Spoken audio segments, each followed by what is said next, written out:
aí. Nosso próximo painel é sobre o estudo e funcionamento do Congresso norte-americano. E nós temos a Flávia Pessoa e o Luiz Alberto Santos aqui participando conosco. A Flávia é mestre pela Universidade Federal de Minas Gerais, especialista em poder legislativo pela PUC, e atuou como gerente-geral da consultoria legislativa da Assembleia e consultora na consultoria do governo de Minas, né? Uma pessoa muito querida, já companheira de longa data. Luiz Alberto Santos é consultor legislativo do Senado, mestre em administração, doutor em ciências sociais e estudos comparados, advogado, ex-subchefe de análise e acompanhamento de políticas governamentais da Casa Civil da Presidência da República e ex-assessor especial do líder de governo no Congresso Nacional, até 2016. Agradeço imensamente e a palavra está com vocês. Muito bom dia. Eu peço que pensem bastante no nosso tempo, porque as discussões são maravilhosas, mas nós precisamos tocar o barco aqui. Muito bom dia a todos os que nos acompanham, doutora Fabiana, doutora Flávia. Queria inicialmente reforçar a necessidade de que os participantes eles se inscrevam no evento para que possam receber o seu certificado e que encaminhem as suas perguntas, as suas considerações através do chat para que a nossa palestrante possa comentar posteriormente. É uma grande satisfação participar desse evento, enfim, dessa discussão sobre o estudo, sobre o funcionamento do Congresso estadunidense, que é, sem dúvida nenhuma, talvez a experiência de parlamento no mundo que mais influenciou a experiência parlamentar brasileira. E o estudo que foi elaborado sob a liderança da doutora Flávia Pessoa Santos foi realmente um estudo aprofundado, bastante completo, bastante detalhado, e que tenho certeza que todos aqueles que tiverem a oportunidade de ler, se já não leram, vão aprender muito e vão encontrar ali várias perguntas que tentaremos até depois colocar a respeito das semelhanças e diferenças entre esses dois parlamentos, à luz dos respectivos sistemas políticos, de como eles efetivamente servem à democracia. Porque é disso que se trata. Não se trata de instituições que tenham como função meramente dar suporte às decisões do Poder Executivo e implementar a partir do seu comando políticas públicas, mas instituições que têm efetivamente e cada vez mais, na perspectiva de uma democracia responsiva, um papel de protagonistas. É extremamente rica e extremamente importante. Então, passo desde logo a palavra, então, à doutora Flávia Pessoa Santos, para que possa, então, fazer aí a sua apresentação. Bom dia a todos. Primeiro eu quero parabenizar os organizadores pelo evento, importantíssimo, e agradeço à professora Fabiana pelo convite, uma lutadora em prol da qualidade da legislação. E também agradeço muito ao consultor Luiz Alberto dos Santos, que aceitou debater esse tema, e tenho certeza que vai nos ajudar a enriquecer muito esse debate, porque também é um profundo conhecedor da matéria. Bom, o tempo é muito pequeno para uma abordagem mais ampla sobre o funcionamento do Congresso americano, que é uma instituição que é o resultado de uma longa história de lutas e movimentos que levaram à independência americana, com a consequente criação do Estado Federal. O Congresso americano, como o consultor Luiz Alberto falou, é um dos mais emblemáticos das democracias modernas, com uma história rica e complexa. Agora, nós vamos ter que nos ater ao processo da feitura das leis propriamente dita, levantando as suas características mais positivas, no intuito justamente de buscar subsídios que possam contribuir para o aprimoramento das nossas próprias instituições por meio da comparação. Os dois processos legislativos, né, o do Congresso americano e o brasileiro, possuem muito em comum, mas há diferenças importantes que eu gostaria de destacar. O Congresso americano, que constitui um sistema bicameral, é composto por Senado e Câmara, e ele foi criado e organizado sob a inspiração do ideário iluminista, que buscava engendrar organizações institucionais capazes de impedir a existência de governos tirânicos, né, arbitrários. Sua criação foi o resultado de uma experiência extraordinária de construção de um modelo institucional que rompia com tradições e costumes amplamente arraigados entre as antigas colônias. Essas gozavam de ampla autonomia política, mas foram levadas a abrir mão dessa autonomia para criar um governo federal visando a facilitar uma ação colaborativa entre elas, em prol do fortalecimento da nova nação que emergia. É interessante o fato de que, em meio ao calor de fortes controvérsias, turbulências e paixões ideológicas, eles conseguiram, por meio de uma ação pragmática e escolhas racionais, implementar um projeto de Estado federado totalmente novo, nos termos do Compromisso de Connecticut, conhecido como Grande Compromisso. O federalismo não foi uma invenção americana, mas o modelo que emergiu desse projeto, ele possui raízes profundas no pensamento desenvolvido pelos pensadores estadunidenses, como Hamilton, James Madison, que eram autores da obra The Federalist, um compilado de textos jornalísticos e que serviu de inspiração para a organização dessa nação.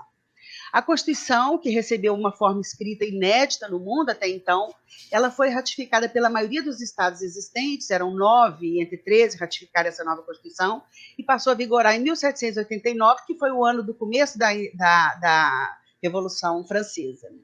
Para aplacar as críticas dos opositores, eles prometeram uma declaração de direitos, que se destinaria a proteger os cidadãos contra possíveis intromissões do governo, contra as liberdades individuais. Essa promessa foi cumprida, são aquelas 10 emendas muito conhecidas como Bill of Rights, né, considerada como um dos pilares da democracia norte-americana. Bom, esse sistema bicameral do Congresso, ele foi constituído pela Câmara dos Representantes, que é chamada de Câmara Baixa, composta pelos representantes do povo, e pelo Senado ou Câmara Alta, que foi um órgão concebido para ser mais moderado, mais consultivo e chancelador. No Senado, cada estado pode eleger 2 senadores. Então, são 50 estados, eles são 100 senadores. Atualmente, tem uma situação muito interessante, porque 50 são do Partido Republicano e 50 do Partido Democrata, o que complica muito o jogo de poderes ali dentro. O mandato dos senadores é de 6 anos, havendo renovação dos quadros a cada 2 anos, com a eleição de 1/3 das cadeiras. Cabe ao vice-presidente dos Estados Unidos presidir as sessões legislativas, mas ele não detém direito ao voto. Ele tem aquele voto de Minerva no caso de empate nas votações. Na Câmara, cada estado tem direito a eleger um número de representantes proporcional à população, segundo um censo realizado a cada 10 anos, mas o total não pode exceder a 435 cadeiras. Cada estado elege pelo menos um representante. Agora, as unidades federadas que têm direito a ter mais de um representante, elas têm que estar divididas em distritos. A Câmara é conduzida pelo presidente, que além de ocupar a segunda posição na linha de sucessão, ele também é líder do partido e geralmente é o majoritário. Porém, caso o seu partido não esteja no controle do Poder Executivo, ele pode tornar-se o líder da oposição. A Constituição, ela arrola os poderes explícitos às 2 casas do Congresso, concedendo-lhes competências, algumas vezes com exclusividade para uma ou para outra. Mas eles têm uma ampla competência para tratar de questões econômicas, como impostos, moedas, empréstimos, regulamentação do comércio interestadual estrangeiro, investimentos para a defesa comum e bem-estar geral. Eles também têm o poder para tratar de assuntos externos, com exclusividade para declarar guerra, arrecadar, financiar exército e marinha, convocar milícias estaduais para executar as leis da União, suprimir insurreições e repelir invasões, enfim. Ao final, há uma cláusula que é denominada de cláusula elástica, falando que o Congresso goza de autoridade para fazer todas as leis que forem necessárias e adequadas. Essa cláusula elástica ou adequada, ela permitiu a expansão da atuação do Poder Legislativo e a nacionalização das políticas públicas no decorrer do século XX. O presidente da República, por sua vez, ele também recebeu prerrogativas legislativas com o poder de recomendar leis, convocar o Congresso no caso de emergências e de vetar a legislação aprovada. Bom, quanto aos procedimentos legislativos, esses são definidos não só por normas regulamentares, mas também pelos costumes, precedentes e tradições. O Congresso delibera sobre resoluções e projetos de leis, bills, que podem ser apresentadas em qualquer uma das casas ou conjuntamente. Somente os membros podem submeter proposta de legislação, embora muitas propostas sejam formuladas fora do Congresso, por grupos de interesse, pelo Poder Executivo, pelos eleitores, mas é obrigatório que seja patrocinada por um representante do Congresso. Bom, já o comportamento dos congressistas americanos, ele fornece muitos elementos para estudos no âmbito das ciências políticas, a exemplo das teorias comportamentalistas ou neoinstitucionais. Avalia-se que as regras e estruturas organizacionais adotadas no Congresso, elas têm um efeito deliberado e crucial na distribuição do poder interno, quanto na formulação das políticas resultantes. O sistema eleitoral americano, isso foi dito, como que isso influencia a organização interna, ele é crucial para entender a organização institucional do Congresso. Os seus membros são eleitos pelos estados e distritos por voto de pluralidade, né, que é uma maioria simples. São eleitos a partir de unidades territoriais e não em listas partidárias. Então, eles são escolhidos pelos eleitores em eleições primárias. Então, os candidatos, eles recebem a indicação diretamente dos eleitores, não dos ativistas, militantes ou de líderes partidários. Essa política eleitoral, como eu disse, ela exerce uma grande influência sobre a atuação dos parlamentares no Congresso, tanto na ação coletiva quanto na individual. A gente sabe, isso é amplamente conhecido, que o objetivo de fundo de um parlamentar é permanecer no cargo, ou seja, ele precisa ser reconhecido pelo eleitorado para ser reeleito. Isso é uma característica longe de ser exclusiva do parlamentar americano, mas a gente tem que levar isso em conta para entender o pragmatismo político que subjaz a ação dos representantes políticos e, com isso, pensar numa organização institucional em que eles possam exercer a contento o seu mandato, tendo em vista esse objetivo. No caso americano, considerando o bipartidarismo predominante em que o poder alternado entre republicanos e democratas, o parlamentar, ele quer fazer parte do partido vencedor, ele quer ser parte da maioria, o que faz com que atue fortemente para que o partido tenha um bom desempenho nas eleições. Então, ser reeleito e contribuir para que o seu partido seja vitorioso são os imperativos eleitorais que moldam a atuação desse parlamentar. A maioria consegue permanecer na casa por muito tempo, longos períodos. Como que a organização institucional do Congresso colabora com isso? Bom, há várias respostas, mas eu vou me ater a algumas características relativas à divisão do trabalho interno das duas casas legislativas e algumas peculiaridades decorrentes. As duas casas do Congresso americano, assim como no Brasil, promovem a divisão do trabalho por meio da instituição de comissões e subcomissões, cada qual atuando num campo específico de especialidade, e cabe a elas analisar as proposições que são distribuídas. Esses órgãos são compostos pelos próprios parlamentares, que são selecionados por votação interna. As escolhas recaem usualmente sobre os mais experientes. Atualmente, a Casa dos Representantes conta com 20 comissões fixas. Eu não sei se eu estou atualizada, mas a última vez que eu olhei era esse número. Lá, as comissões emergem como um dos principais pilares de sustentação do poder institucional do Congresso, exercendo um papel relevante no sistema político federal. O sistema comissional está intimamente vinculado ao partido, em uma relação de dependência recíproca, e normalmente é controlado pelo partido da maioria. A capacidade de influência das comissões foi fruto de um processo lento de acumulação de poder. Nem sempre eles mereceram essa importância que tem hoje. E, inclusive, recentemente, essa importância tem sido diminuída, mas depois eu vou falar sobre isso. Em um ambiente em que cada parlamentar busca metas individuais, como a concessão, por exemplo, de isenção fiscal para determinadas empresas, uma benevolência para o seu eleitorado, a ação coletiva acaba se perdendo, prejudicando o Congresso como uma instituição. Então, o sistema de comissões, ele minimiza esse problema, porque ele oferece aos membros incentivos individuais para que eles trabalhem em prol de objetivos coletivamente benéficos. Isso enfraquece a eterna tensão entre a busca da satisfação política individual e a necessária conformidade à ação coletiva. É o dilema que caracteriza a vida dentro de qualquer parlamento. Os membros que se tornam bem informados sobre as matérias de competência da comissão, eles são recompensados com uma influência proeminente sobre as políticas públicas na área dele de especialização. As comissões, por sua vez, também aumentam o seu prestígio político. Dessa forma, os deputados e senadores, eles se mantêm engajados em atividades que tanto contribuem para o seu desempenho pessoal, como para o desempenho da instituição do Congresso. É uma boa fórmula. A maioria das comissões é dividida em subcomissões que repetem essa mesma organização. Isto é capaz de arregimentar, por sua vez, grandes equipes especializadas, agências de pesquisa, sistemas de informação, e isso enriquece a expertise do Congresso e faz com que o Congresso atue de fato na formulação das políticas públicas de caráter nacional. Os Flávia, pareceres... três minutos para a conclusão. Tá. Os pareceres das comissões, por outro lado, são um dos documentos mais importantes produzidos pela legislatura americana. É um relatório muito encorpado, com a posição de todos os membros, enfim, um relatório que vai além daquele parecer escrito só com a opinião do relator.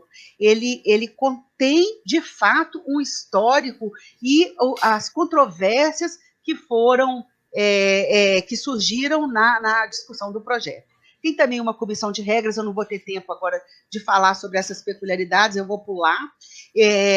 Tem também uma comissão conciliatória que faz a conciliação entre o texto do Senado e da Câmara, porque as proposições passam pelas duas câmaras. Eu também gostaria de dizer que é mais fácil no Congresso eliminar uma proposição do que aprová-la. A maioria das proposições são quase que 10 mil a cada 2 anos, que é o período da legislatura, não acontece nada com elas sequer prosseguem. Então, isso reforça o status quo da legislação em vigor. É muito difícil alterá-la. Tem um Senado também que é considerado mais conservador e a minoria usa muito do recurso da obstrução para não deixar aprovar legislação mais controversa. Tem o papel da liderança, que é muito importante, que hoje quase que está suplantando o poder das comissões, e isso é uma característica agora bem atual. Os partidos cada vez mais polarizados também, e isso passa com que o poder seja deslocado para os líderes, que têm que despender muitos recursos em energia, composição, para poder forçar uma ação coletiva, né, uma ação colaborativa. Enfim, eu vou, então, passar para a conclusão, porque eu fiz um relato muito breve, muito incompleto, mas eu gostaria de terminar dizendo que, uma vez implantada uma instituição, ela sobrevive muito depois das circunstâncias que a moldaram terem se modificado. Desde que a obra De Federalista foi escrita, muitas daquelas visões se confirmaram, mas a estrutura atual, hoje, é o resultado de mais de 2 séculos de desenvolvimento institucional. A Carta de Direitos ela foi capaz de impedir que maiorias nacionais venham exigir conformidade política ou religiosa das minorias. O design institucional previsto pela Constituição tem sido apto a manter o equilíbrio entre os poderes, de modo que nenhum deles se sobreponha permanentemente sobre os demais. O Congresso tornou-se mais sintonizado quanto aos clamores populares, e a ênfase dada ao trabalho parlamentar no âmbito comissional possibilita que a atuação coletiva seja reconhecida pelo público, diferentemente de muitos parlamentos que reforçam mais os feitos individuais dos representantes por meio de uma propaganda oficial que muitas vezes precisa de muita dose de imaginação. Os americanos, por sua vez, eles mantêm opiniões contraditórias sobre o Congresso. A maioria aprova esses arranjos institucionais, mas prefere mais os parlamentares do que suas próprias casas. De qualquer maneira, a reputação dos congressistas como classe não é muito boa, mas o Congresso, isso aí é o resultado, né, da política mesmo. A má avaliação, ela é sempre reputada a um sentimento inerente ao exercício da política, que nada mais é do que o confronto entre diferentes, a composição entre preferências, interesses opostos e opiniões contraditórias, cujo resultado final costuma não deixar ninguém totalmente satisfeito. Bom, então é isso. Muito obrigada. Bom, muito obrigado, então, Flávia.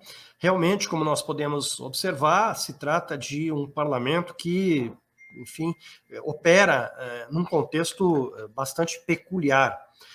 A começar pelo fato de que, embora não seja estabelecido constitucional nem legalmente, né, vigora nos Estados Unidos, há muitas décadas, um virtual bipartidarismo.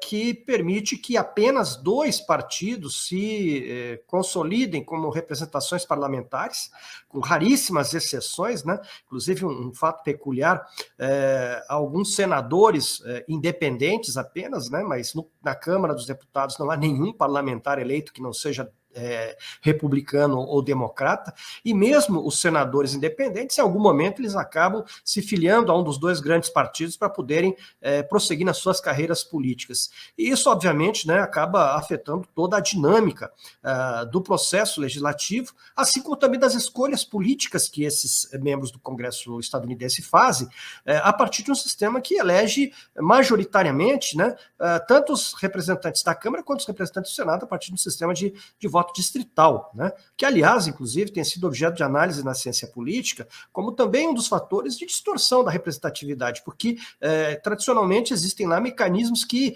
redesenham distritos eleitorais para favorecer certas composições raciais, econômicas, ideológicas, ou seja, não é como no Brasil, em que nós temos um voto majoritário, né, para a Câmara dos Deputados e, aliás, para no âmbito de circunscrições já previamente estabelecidas como estados. Então, nós temos, de fato, aí algumas características desse sistema que eu acho que poderíamos olhar um pouco mais de perto, né? Mas eu gostaria de salientar da fala da Flávia um aspecto que me pareceu muito importante e que está correlacionado também a essa questão da lógica pessoal, pelo que o Douglas Arnold utiliza esse termo para classificar exatamente esse comportamento do parlamentar que busca a sua reeleição como objetivo número 1. Mas nada importa além disso.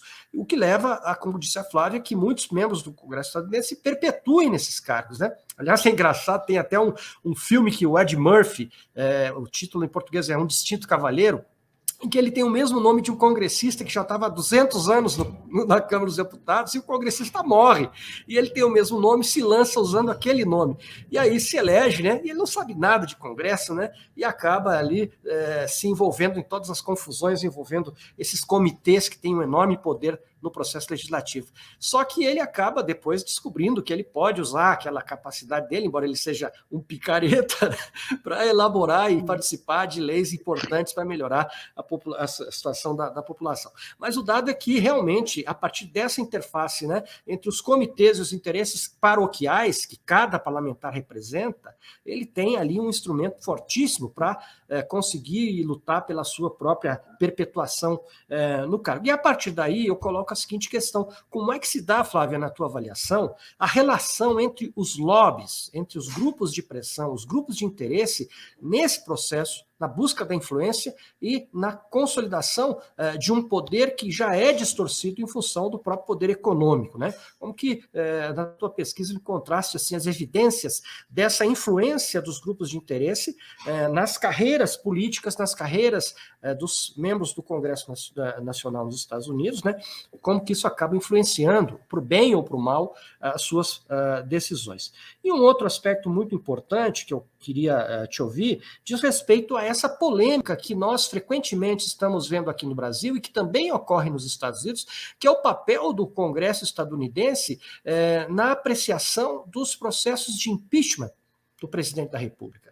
No Brasil, aqui, nós vemos o presidente da Câmara dos Deputados dotado de um grande poder no sentido de não acolher ou simplesmente não apreciar os pedidos de impeachment, os requerimentos, né, de abertura de processo, enquanto que nos Estados Unidos ocorre de forma um pouco diferente. E lá como cá, né, são situações excepcionalíssimas, mas volta e meia nós vemos, como vimos no final do governo Donald Trump, o Congresso, inclusive, apreciando pedidos de impeachment, né, embora sem chegar ao desfecho no sentido do impedimento presidencial. Então, inicialmente, gostaria de colocar essas preocupações, essas duas preocupações, né, para que nós possamos entender um pouco mais desse interessantíssimo caso que é o do Congresso dos Estados Unidos da América. Bom, obrigada pela pergunta, importantíssima. A questão do lobby é uma questão muito interessante. Nos Estados Unidos, o lobby é quase que a regra, né? A maioria das proposições são elaboradas, inclusive, pelo lobby. Isso é uma questão até tradicional. O que eu acho interessante do lobby americano na verdade, é que isso não é escondido de ninguém, é a regra. É a regra, é o normal. E eu até desejaria, eu sou muito a favor da regulamentação desse lobby, justamente para que haja um mínimo de transparência. Mas a gente chama isso de exercício do advocacy parlamentar. Cada parlamentar está ligado a um grupo de interesses muito específico e ele, inclusive, se ele vota contra esse grupo de interesse, ele é considerado um traidor. É da tradição que ele atenda aquele grupo mesmo e ele atua ali para isso. O lobby é realmente muito atuante, fortíssimo. A única preocupação é que o lobby não seja um instrumento de poucos, né? De poucos grupos. O interessante seria abrir essa possibilidade para que haja mais e mais lobbies, para abarcar todo tipo de interesse, não apenas de alguns. Mas o lobby americano no Congresso é o que, inclusive o nome lobby, né, vem de lá, isso aí é uma questão muito tradicional. Já a outra questão do impeachment, a gente agora está assistindo isso, lá como aqui, a questão da divisão da casa em torno do poder executivo é a mesma, muito polarizada, uma polarização incrível, uma guerra que geralmente faz com que os processos internos fujam das normas regulamentares, né, do trâmite regulamentar. Há uma pressão da liderança incrível e nem sempre as coisas acontecem como deveriam dentro das regras, né? Eles lá estão passando pelos mesmos problemas que aqui, inclusive, nos influenciando, às vezes, para o bem ou para o mal. É incrível como que o que acontece lá nos influencia aqui diretamente, né? Mas lá também é muito difícil, como aconteceu agora recentemente, né, com o presidente, vários impeachments que realmente os apoiadores conseguiram fazer com que ele não transcorresse da maneira regular dentro das regras, né, por causa da divisão política e da polarização extrema. Muito bem, muito obrigado, Flávia. Tem mais duas questões que eu acho que teríamos interesse em te ouvir por conta da sua atualidade, né? E uma delas diz respeito ao papel do vice-presidente dos Estados Unidos na presidência do Senado Federal, que é uma característica daquele sistema que não foi transplantada para o nosso sistema, quando adaptamos, digamos assim, a experiência dos Estados Unidos na Constituição de 1891. E na Argentina, pelo contrário, né, lá também há essa figura do vice-presidente que preside o Senado. Como tu encaras essa questão na perspectiva do presidencialismo estadunidense e do presidencialismo brasileiro? Ou seja, qual seria a relevância desse papel que o vice-presidente exerce lá, presidindo as sessões do Congresso Nacional? E já que eu falei do filme do Ed Murphy, né, quem assistiu àquela famosa série House of Cards deve ter ficado um pouco impressionado, né, quando aquele deputado tal acaba virando vice-presidente assim por acaso, né, nomeado, não foi nem eleito, e depois acaba presidindo a sessão do Senado Federal, e a função dele como vice-presidente acaba inclusive sendo decisiva, porque ele manda buscar a segurança do Congresso, manda buscar os senadores para votar no plenário, né? Então eu queria te ouvir um pouquinho sobre isso. E a última questão diz respeito ao problema da duração da legislatura. Essa é uma característica que me parece muito peculiar dos Estados Unidos. Duração de legislatura na Câmara dos Deputados de apenas 2 anos. Se aqui com 4 anos, né, a gente já tem grandes dificuldades de conseguir que os parlamentares aprovem as suas proposições, como que se dá, nesse caso, com 2 anos apenas, né, a disputa entre os membros da própria casa para priorizarem as suas proposições? Bom, eu vou começar pela segunda pergunta, que eu vou ter mais facilidade de respondê-la do que a primeira, que eu não estou assim tão a par para poder responder a contento. Mas eu gosto do mandato de 2 anos porque isso pressiona o parlamentar a atuar de uma maneira muito responsiva, porque a cada 2 anos ele passa pela prova, né, do eleitorado. Então ele tem que estar sempre em sintonia com esse eleitorado, e eu acho isso importante, porque se por um lado eles conseguem permanecer no cargo, tradicionalmente, por outro, eles não têm descanso. É uma tarefa diária de convencimento do eleitorado de que ele está ali para fazer algo que está dando um retorno, né? Então, eu gosto disso. Agora, em relação à vice-presidência, o vice-presidente foi uma deferência que deram ao Senado, porque justamente o Senado tem uma característica, é ali que estão as pessoas mais prováveis de serem os próximos presidentes da casa, né? Por tradição, o Senado forma candidatos a presidente. Agora, o vice-presidente, ele atua muito pouco, ele tem um voto de Minerva, mas existe um cargo para suprir a falta dele, justamente porque ele não comparece. É um cargo, eu esqueci o nome desse cargo, um cargo de presidência, de fato, para substituir a ausência do vice-presidente, que normalmente só comparece em situações políticas extremas. Mas eu não sei da situação da Argentina para fazer esse paralelo. Eu acho que você poderia responder isso bem melhor do que eu, e estou querendo saber. Na Argentina houve um episódio em que o vice-presidente, que era presidente do Senado, era oposição à presidenta Cristina Kirchner, e ele usava o cargo de presidente do Senado para atrapalhar o governo dela. Mas, enfim, acho que são muitas questões que nós poderíamos aprofundar, mas, infelizmente, o tempo não nos permite. Eu agradeço muito a participação da Flávia, né, que nos deu aí uma aula sobre o Congresso estadunidense. Recomendo a todos que leiam, aqueles que ainda não fizeram, que leiam o capítulo do livro, não só o capítulo, mas o livro como um todo, né, que é uma obra extremamente importante para todos nós que estudamos o processo legislativo e o papel dos poderes legislativos, e retorno, então, a palavra à doutora Fabiana. Muito obrigado e uma boa continuidade do nosso webinar.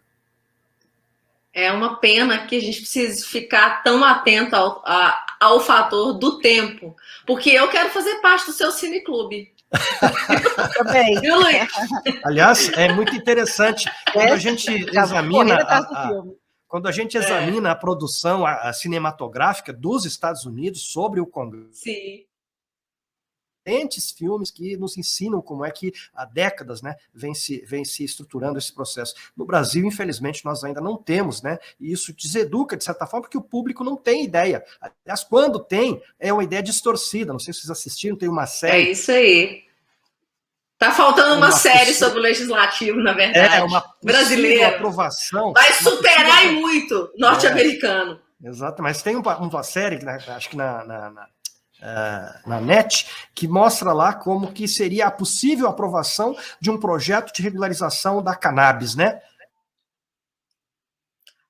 Sim. Dá uma ideia completamente errada de como é que as coisas funcionam. Mas muito obrigado, então. Mas esse é um tema que precisa de ser discutido, porque é um medicamento caro, e é um medicamento. Mas isso é uma outra pauta para um outro seminário. Agradeço a participação dos dois e já convoco os próximos.